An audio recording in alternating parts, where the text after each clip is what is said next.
The crimson liquid arced through the air, a sudden splash against the crisp white linen. In the split second of shocked silence that followed, something far more potent than wine was spilled, a truth that had been simmering beneath the surface, waiting for its moment. The air in the grand dining room was thick with polite chatter and the soft clinking of silverware against fine china. Crystal chandeliers cast a warm, golden glow over the long table where important-looking people in fancy clothes were enjoying a very important dinner. It was the kind of place where everything was supposed to be just so, perfect and smooth, like the polished wood floors. And right there at the head of the table was Mr. Trump. You could always spot him with his bright suit and that way he has of taking up the space around him. He was in fine form tonight, talking with that confident energy he's known for, gesturing as he made a point about something big, something important to the country. He was talking about a new plan, a bold move he'd just made, something that was going to change things, he said, for the better, for America. The people around him were listening, some nodding along, others with that careful look folks get when they're trying to decide if they agree or if they should just smile and listen. Next to him sat a woman, elegant in a dark dress, her jewelry catching the light. She had a way about her, quiet, but you could tell she was paying attention to everything. Her name was Sarah, and she was known for being smart, for having strong ideas. Tonight she had been mostly quiet, listening, a little smile on her face, like you do at these kinds of dinners. The room was warm, maybe a little too warm actually, the kind of warmth that makes you feel a bit sleepy after a long day. The conversations were flowing like the wine being poured, smooth, red, and expensive looking. Servers in crisp outfits moved around the table, quiet and efficient, making sure everyone's glass was full and their plates were attended to. And that's when it happened. One of the servers, a young man with a serious face and a tray laden with a bottle of that deep red wine, somehow stumbled. Maybe his foot caught on something, maybe he just lost his balance in the crowded space. It was quick, a gasp from somewhere near, and then the wine. It didn't just spill a little bit, no, it was a dramatic, splashing arc of crimson. It landed right there, near Sarah, a good bit of it splashing onto the white tablecloth, and some of it, just a few drops, even grazed the edge of her dress. For a second, the whole room just froze. The polite chatter died down to nothing. Everyone's eyes went to the spill, to the server's horrified face, and then to Sarah. Trump? The server looked absolutely mortified, his face going bright red. He stammered out apologies, reaching for a napkin, looking like he wanted the floor to just swallow him up. Mr. Trump, for his part, he looked surprised and maybe a little annoyed because spills at fancy dinners aren't part of the perfect plan. But he recovered quickly with that practiced smile. "Oh, not a problem at all," he said, waving a hand dismissively. "Accidents happen. Don't worry about it, son." He said it loudly for everyone to hear, showing he was a big, forgiving guy. Sarah had a different reaction. She didn't look angry, not at all. She looked thoughtful, like the spilled wine had suddenly made her see something clearly. She dabbed at her dress with a napkin a little bit, but her eyes were fixed, not on the stain, but on Mr. Trump. The moment the server, still apologizing and being helped by another staff member, moved away, and the polite chatter started to bubble up again, Sarah leaned forward slightly.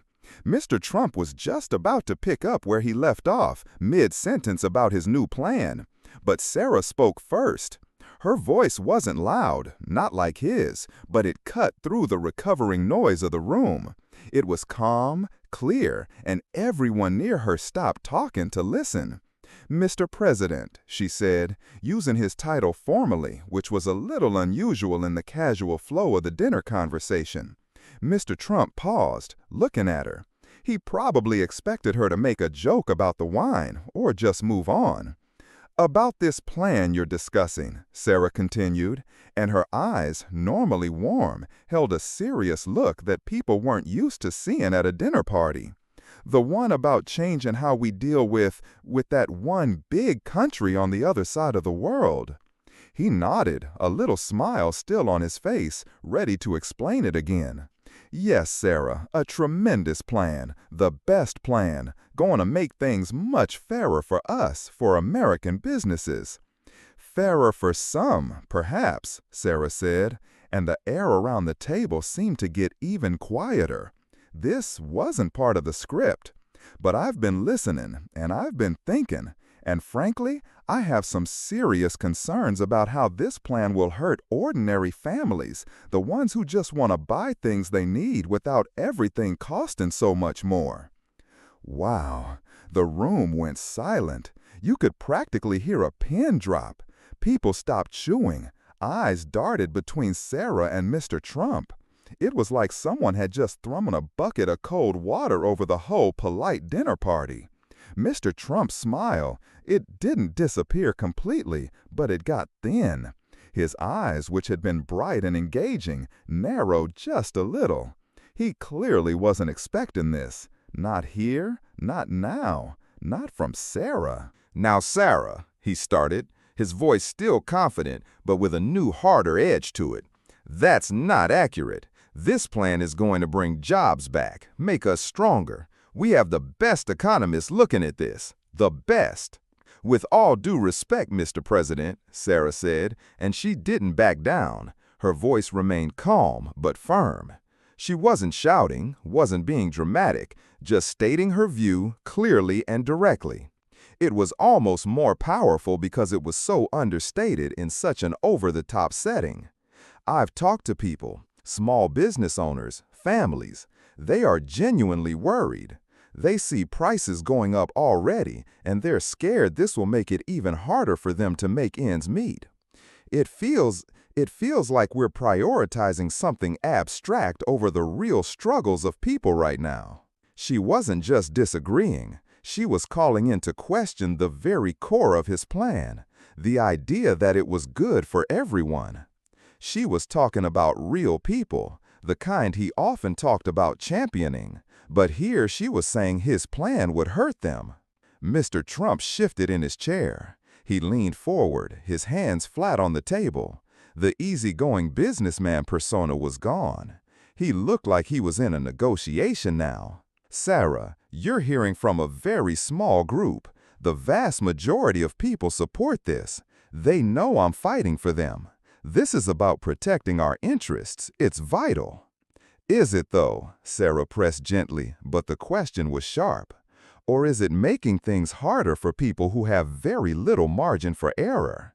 Is the cost of doing business, literally the cost of things in the store, something we should just brush aside?" The tension in the air was thick enough to cut with a knife. Everyone at the table was listening, their faces a mix of surprise, shock, and maybe even a little bit of admiration for Sarah's unexpected courage. Nobody spoke up to agree or disagree. They were just watching this very public, very polite confrontation happening right in front of them. One of Trump's advisors, a man seated a little further down the table, was looking distinctly uncomfortable. He was sort of half rising from his seat, giving Trump a look like maybe he wanted to jump in and smooth things over, but he didn't dare. Trump looked from Sarah to the advisor, then back to Sarah. His face was starting to get a little red, the way it does when he's getting frustrated. He didn't like being challenged, especially not in public, and definitely not by someone he probably thought was on his side. "Look, Sarah," he said, his voice losing its easy charm completely, becoming hard and dismissive. "You're oversimplifying things. Big picture. You need to look at the big picture. This is going to be a huge win for America, a tremendous win." "I understand there's a big picture," Sarah responded, still calm, still focused. "But the big picture is made up of millions of small pictures, Mr. President. And right now, many of those small pictures look like families worrying about how they'll pay for groceries next week. That feels pretty big to them, I imagine." She didn't back down, didn't apologize, didn't try to soften her words. She just stated her point, clearly and calmly. It was remarkable to see. Here was Mr. Trump, so used to dominating every conversation, every room he entered, and this woman, with her quiet voice and direct gaze, was holding her ground, challenging him on something important in front of everyone.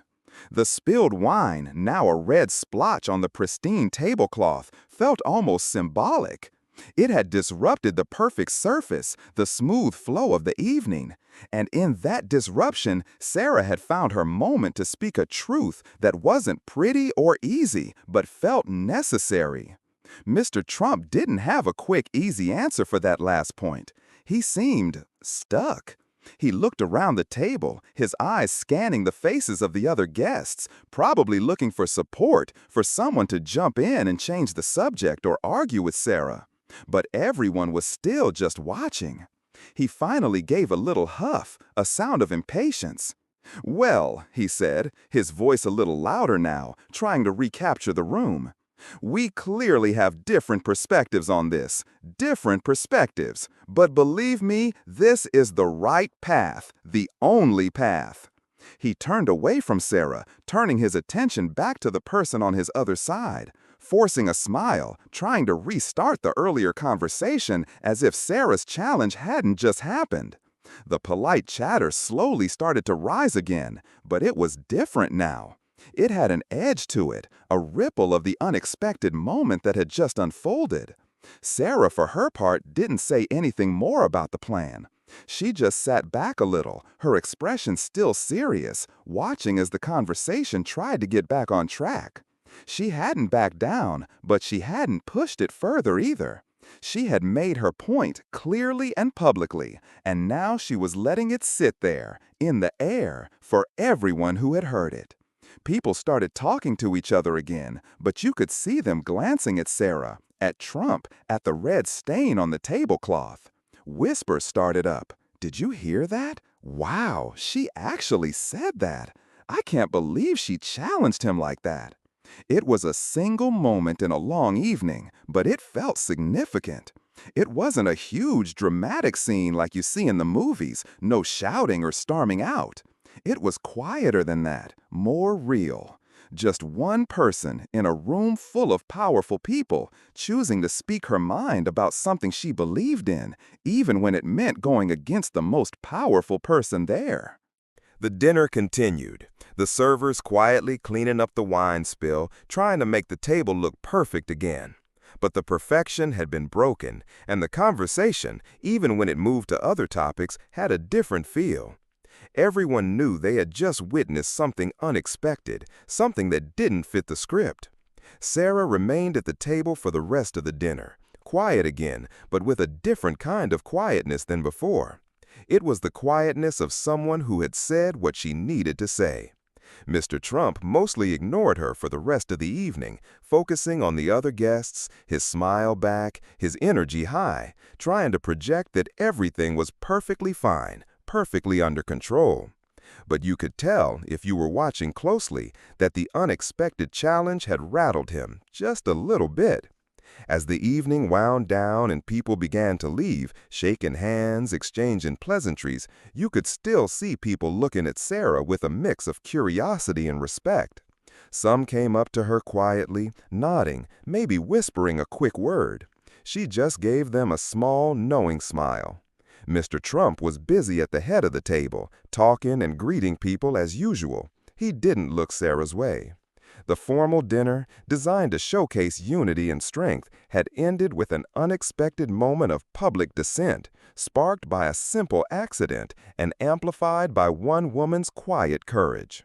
The stain on the tablecloth would be cleaned, the glasses refilled, the formal setting restored.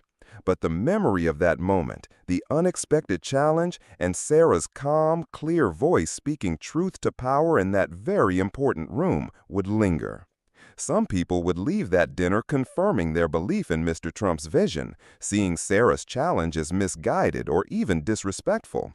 Others would see her action as a small but powerful act of bravery, a reminder that even in the most controlled environments, individuals can choose to speak up for what they believe is right, no matter the cost. What do you think about that moment? Did Sarah do the right thing? Let us know your thoughts in the comments. And don't forget to like and subscribe for more stories like this.